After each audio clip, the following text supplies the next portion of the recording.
cup ਦੁੱਧ ਰੱਖ ਦਿੱਤਾ ਤੁਹਾਡੇ ਵਾਸਤੇ ਅੱਜ ਵੀ ਰੱਖਿਆ ਤੁਸੀਂ ਮੈਡਮ ਦਾ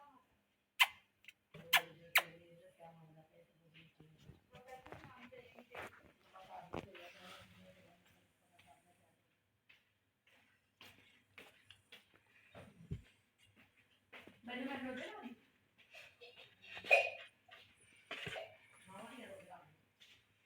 नो सर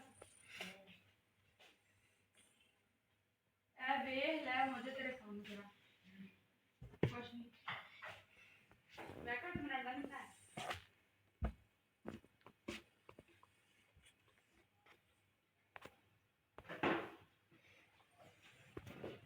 अभी खाना खा ले आहो मैं चाय रखी हुई है पा ले कप तक